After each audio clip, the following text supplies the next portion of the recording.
നാട്ടുംപുറത്തെ സാധാരണ ഒരു സർക്കാർ സ്കൂളിൽ പഠിക്കുന്ന രണ്ട് മിടുക്കരായ വിദ്യാർത്ഥികൾ ബാലശാസ്ത്ര കോൺഗ്രസിൽ പങ്കെടുക്കാനായി പാതയോരത്തെ ചെറുകാടുകളിലെ ജൈവ വൈവിധ്യം എന്ന വിഷയത്തിൽ ആ കുട്ടികൾ ഒരു പഠനം നടത്തി.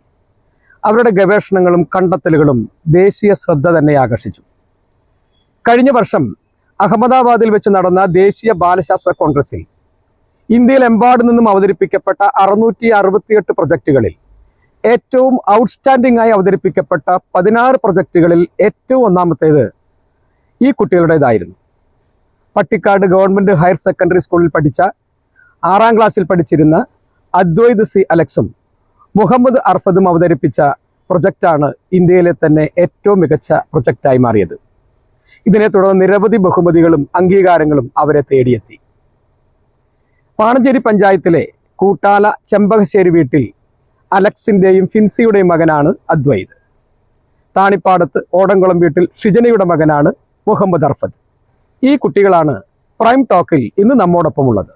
നിങ്ങൾ എന്ത് വിഷയത്തെക്കുറിച്ചാണ് പഠിച്ചത്? എന്താണ് അതിൻ്റെ എങ്ങനെയൊക്കെയാണ് അതിൻ്റെ പഠനം നടത്തിയത്? ഞങ്ങൾ പാതയോര ചെറുകാടുകളുടെ പ്രാധാന്യം എന്ന വിഷയത്തെ കുറിച്ചാണ് ഞങ്ങൾ പഠനം നടത്തിയിരുന്നത്. ഞങ്ങൾ തെരഞ്ഞെടുത്തത് മുളയം പള്ളിക്കണ്ടം PWD റോഡിലെ 1 കിലോമീറ്ററോളം വരുന്ന ഭാഗമായിരുന്നു ഞങ്ങൾ പഠന പ്രദേശമായി തെരഞ്ഞെടുത്തത്. ആ പഠന പ്രദേശത്തിന് 1 കിലോമീറ്റർ ഉള്ളതിന്റെ രണ്ടറ്റങ്ങളിൽ നിന്നായി 100 മീറ്റർ വീതമാണ് മാതൃകാ പഠന പ്രദേശമായി തെരഞ്ഞെടുത്തത്. ഈ തെരഞ്ഞെടുത്ത 1 കിലോമീറ്റർ ഉള്ള ഭാഗത്തു നിന്നാണ് അവിടുത്തെ സസ്യങ്ങൾ ഞങ്ങൾ തിരിച്ചറിഞ്ഞ് രേഖപ്പെടുത്തിയത്. അതായത് ആഹാരം നിർമ്മിക്കുന്നവ അവിടെ നിന്നാണ് അവയെ കണ്ടെത്തിയത്.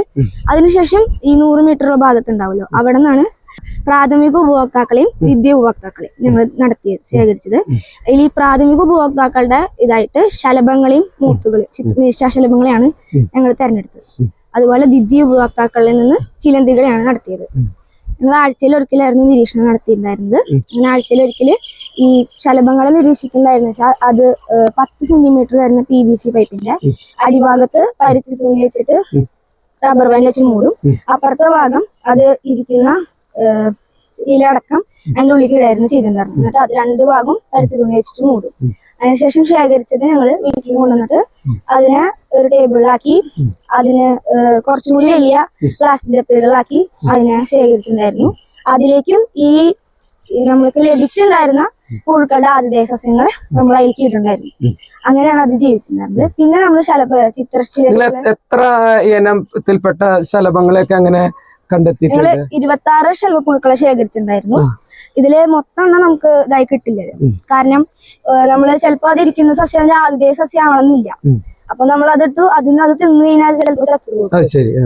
അതുപോലെ തന്നെ നമ്മൾ പറക്കുന്ന ഇലകളില് ഈച്ച മറ്റു ഇൻസെക്റ്റുകളുടെ ഒക്കെ മുട്ടയുണ്ടാവും. അത് വിരിഞ്ഞ് ഈ പ്യൂപ്പയായി ശലഭായി വിരിയണങ്ങൾ മുമ്പ് ആ ഇൻസെക്ട് ഇതിന് തിന്നാം. അങ്ങനെ നമ്മള് ശേഖരിച്ച 26 എണ്ണത്തില് 16 എണ്ണമാണ് ശലഭായി വിരിഞ്ഞത്. അതില് 9 എണ്ണം നിശാശലഭങ്ങളും 8 ശലഭങ്ങളാണ് ലഭിച്ചത്. അപ്പൊ നിങ്ങൾ ഇത് നിരന്തരമായിട്ട് നിരീക്ഷിച്ചുകൊണ്ടിരുന്നു അല്ലെ? നിങ്ങൾ ഈ ശലഭ പുഴുക്കളെ ഇങ്ങനെ ശലഭങ്ങളെ വളർത്തിയെടുത്തു അല്ലെ, പഠനത്തിന്റെ ഭാഗമായിട്ട് അല്ലെ? ഇത് വലിയൊരു കാര്യമാണ് നിങ്ങൾ ചെയ്തത് അല്ലെ? എത്ര നാളെടുത്തു നിങ്ങളുടെ ഈ പഠനം? ഞങ്ങൾ പഠനം 2 മാസത്തോളാണ് എടുത്തത്. ഈ 2 മാസം കൊണ്ട് ഈ കാര്യങ്ങളൊക്കെ നടന്നു. എന്നിട്ട് നിങ്ങൾ അതിന്റെ പ്രൊജക്ട് തയ്യാറാക്കി. ഇത് ആദ്യം എവിടെയാ അവതരിപ്പിച്ചത്? എന്നിട്ട് ആദ്യം ജില്ലാതലത്തിലാണ് അവതരിപ്പിച്ചത്. ബാലശാസ്ത്ര ജില്ലാതലത്തിൽ അവിടെ നിന്ന് ലഭിച്ച് പിന്നെ സംസ്ഥാന തലത്തിലും അവിടെ നിന്ന് നാഷണൽ ലെവലിലാണ്. ഇനി അദ്വൈതിന് ഇനി എങ്ങനെ ഏത് രീതിയിൽ പഠനമൊക്കെ ആയിട്ട് മുതിർന്നു വരുമ്പോ ഏതൊക്കെ മേഖലയിൽ പഠിക്കണം എന്നാണ് ആഗ്രഹം? എനിക്ക് ശാസ്ത്രരംഗത്ത് തന്നെയാണ് നടത്താൻ ആഗ്രഹം. ശാസ്ത്രജ്ഞനാവാനാണ്. ഏത് മേഖലയിലാണ് നിങ്ങൾ അതിന് താല്പര്യം? ഇപ്പൊ ഈ പഠനമൊക്കെ നടത്തിയത് നമ്മുടെ ജൈവ വൈവിധ്യമായിട്ടും പ്രകൃതിയുമായി ബന്ധപ്പെട്ട പഠനങ്ങളാണ് നടത്തിയിട്ടുള്ളത്. പലതരത്തിലുള്ള ശാസ്ത്രജ്ഞന്മാരുണ്ടല്ലോ. ഏത് മേഖലയിലേക്കാണ് കൂടുതൽ ഇഷ്ടം? ബോട്ടണിയാണ്. ബാലശാസ്ത്ര കോൺഗ്രസ് അഹമ്മദാബാദിൽ വെച്ച് നടന്നപ്പോ അതിന്റെ കോവർക്കറായിട്ടിരുന്നത് അല്ലെ? എന്തൊക്കെ പ്രവർത്തനങ്ങളാണ് അതുമായിട്ട് ബന്ധപ്പെട്ട് നടത്തിയത്? ഞാന് ഇവിടെ എല്ലാ സംസ്ഥാനങ്ങളിലും ഇതുപോലെ ബാലശാസ്ത്ര കോൺഗ്രസ് നടക്കും, സ്റ്റേറ്റ് തലം. അപ്പോ അതിൽ നിന്ന് ഫസ്റ്റ് ലഭിക്കുന്നവരെയാണ് ഇന്ത്യൻ സയൻസ് കോൺഗ്രസിലേക്ക് പോവുക. സംസ്ഥാനങ്ങളിൽ നിന്നുണ്ട്, കേന്ദ്രഭരണ പ്രദേശങ്ങളിൽ നിന്നുണ്ട്. അവിടെ നിന്നെല്ലാം ഫസ്റ്റ് കിട്ടിയവരെ ഇന്ത്യൻ സയൻസ് കോൺഗ്രസിലേക്ക് പോകും. മഹാരാഷ്ട്ര നാഗ്പൂരിൽ വെച്ചാണ് നടന്നത്. ഏകദേശം 8 ദിവസം ഉണ്ടായിരുന്നു. ഇംഗ്ലീഷിലല്ലേ പ്രൊജക്ട് അവതരിപ്പിച്ചത്? അതൊക്കെ തയ്യാറാക്കാനൊക്കെ എങ്ങനെയായിരുന്നു സഹായിച്ചത്? ആരൊക്കെയായിരുന്നു? ഞങ്ങള് ഇവിടുന്ന് മലയാളാണെന്ന് വിചാരിച്ചിട്ടാണ് ഞങ്ങൾ അവിടെ പോയത്.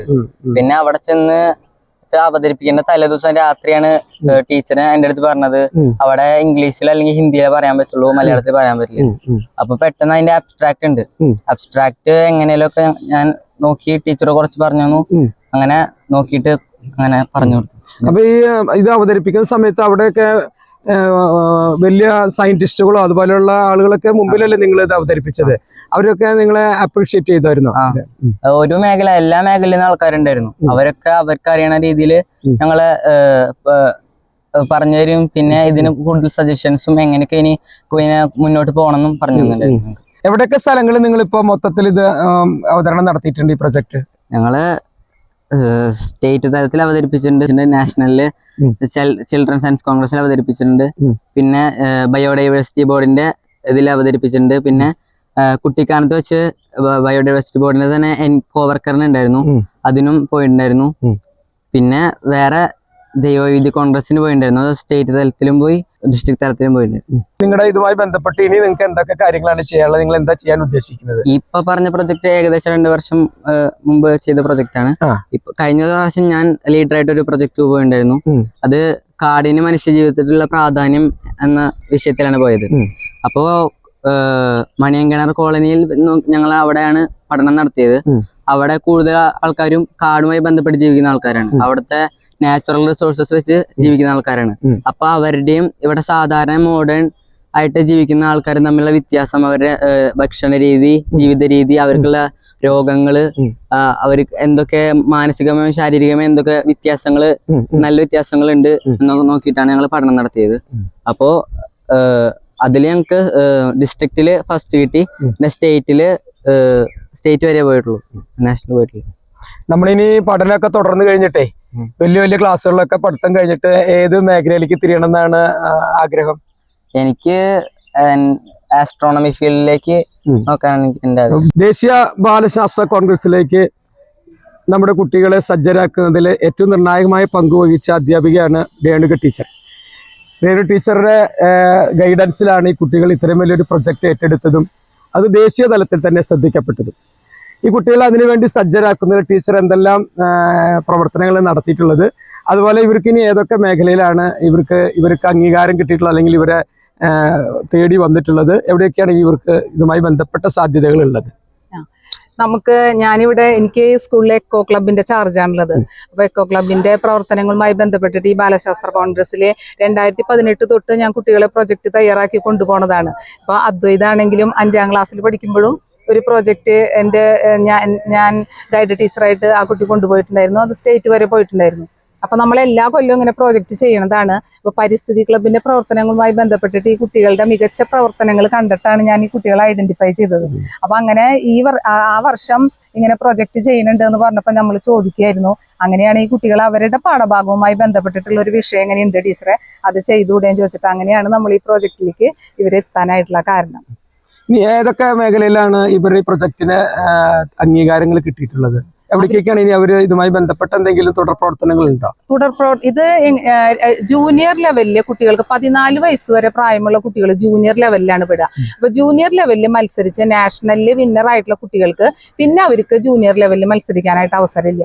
പിന്നെ അവർ സീനിയർ ആയതിനു ശേഷമാണ് ഇനിയിപ്പോ ഇവർക്ക് അടുത്ത 14 വയസ്സ് കഴിഞ്ഞ് കഴിഞ്ഞാൽ ഇവർക്ക് അടുത്ത സീനിയർ ലെവലിൽ മത്സരിക്കാനുള്ള അവസരങ്ങളുണ്ട്. നമ്മുടെ ഗവൺമെന്റ് മേഖലയിലാണെങ്കിലും അല്ലെങ്കിലും ഒരുപാട് സാധ്യതകൾ കുട്ടികളെ തേടി വരുന്നുണ്ട്. നമ്മൾ ആ സാധ്യതകൾ മുഴുവൻ ഉപയോഗിക്കണം. കുട്ടികൾക്ക് ഇഷ്ടം പോലെ അവർക്ക് ഏത് മേഖലയിലേക്ക് വേണമെങ്കിലും തിരിയാനായിട്ടുള്ള അവസരങ്ങൾ ഇപ്പോഴത്തെ കാലത്ത് നമ്മുടെ വിദ്യാലയങ്ങളിൽ വന്നു ചേരുന്നുണ്ട്. നമ്മളത് കണ്ടെത്തി കുട്ടികളെ പ്രോത്സാഹിപ്പിക്കണം. നമ്മളൊന്നിങ്ങനെ പറഞ്ഞാൽ മതി, കുട്ടികൾ അത് ചെയ്തോളും. അത്രയും മികവുള്ള കഴിവുള്ള കുട്ടികൾ നമ്മുടെ സ്കൂളിൽ തന്നെ ഇഷ്ടം പോലെ കുട്ടികളുണ്ട്. അത് കണ്ടെത്തി ചെയ്യാനായിട്ട് പറ്റുക എന്നുള്ളതാണ് ഏറ്റവും വലിയ കാര്യം. ടീച്ചർ നേരത്തെ ഇവര് IIT-യുമായി ബന്ധപ്പെട്ടൊരു കാര്യം പറഞ്ഞാൽ അതെന്താണ്? അത് ഈ ബാലശാസ്ത്ര കോൺഗ്രസിൽ വിന്നർ ആയിട്ടുള്ള കുട്ടികൾക്ക് 10 ദിവസം അവരുടെ ലീഡർക്കും അതുപോലെ കോവർക്കർക്കും 10 ദിവസം അവിടെ നടക്കുന്ന പ്രവർത്തനങ്ങൾ കാണാനും പഠിക്കാനും ഉള്ള ഒരു അവസരമുണ്ട്. അങ്ങനെ ഈ 2 കുട്ടികൾക്കും അവസരം കിട്ടിയിട്ടുണ്ടായിരുന്നു. പാലക്കാട് IIT-യിൽ 10 ദിവസം ഇവര് അതിൽ പങ്കെടുത്തിട്ടുണ്ടായിരുന്നു. അപ്പൊ അതേപോലെ തന്നെ ഈ നാഷണലിൽ പോയിട്ട് 668 പ്രൊജക്ടുകളാണ് അവിടെ വന്നിട്ടുണ്ടായിരുന്നത്. അതിൽ 16 ഔട്ട്സ്റ്റാൻഡിങ് പ്രൊജക്റ്റ് ആണ് തെരഞ്ഞെടുത്തത്. ആ തെരഞ്ഞെടുത്ത പ്രൊജക്ടുകളിൽ നിന്ന് അവര് അവിടെ നിന്ന് സെലക്ട് ചെയ്യുന്ന ഒരു 5ഓളം പ്രൊജക്ടുകൾക്ക് ഐറിസ് ഇന്റർനാഷണൽ ഫെയറിൽ പങ്കെടുക്കാനുള്ള അവസരം ഉണ്ടായിരുന്നു. അപ്പൊ അത് ഓൺലൈനായിട്ടാണ് ആദ്യം അവര് അതില് ഒരു സെലക്ഷൻ നടത്തുക. അപ്പൊ അതിൽ ഇവർ പങ്കെടുത്തിട്ടുണ്ടായിരുന്നു. പക്ഷെ അവർക്ക് ഇന്റർനാഷണൽ അതിൽ പോകാനായിട്ടുള്ള അവസരം കിട്ടിയിട്ടുണ്ടായിരുന്നില്ല. ഭാവിയിൽ ആരാകണമെന്ന തങ്ങളുടെ ആഗ്രഹങ്ങളും ലക്ഷ്യങ്ങളും അവരിവിടെ വെളിപ്പെടുത്തി കഴിഞ്ഞു. അവരുടെ ലക്ഷ്യങ്ങൾ സാക്ഷാത്കരിക്കാൻ അവർക്ക് കഴിയട്ടെ എന്ന് ആശംസിക്കുന്നു. നിരവധി കുരുന്നു പ്രതിഭകൾ നമുക്ക് ചുറ്റിലുമുണ്ട്, നമ്മുടെ സ്കൂളുകളിലുണ്ട്. അവരെ കണ്ടെത്തണം, അവരുടെ പ്രതിഭകൾ തെളിയിച്ചെടുക്കണം. ശാസ്ത്രാഭിമുഖ്യവും വിജ്ഞാനദാഹവുമുള്ള കുട്ടികളാണ് ഭാവിയുടെ മുതൽക്കൂട്ട്.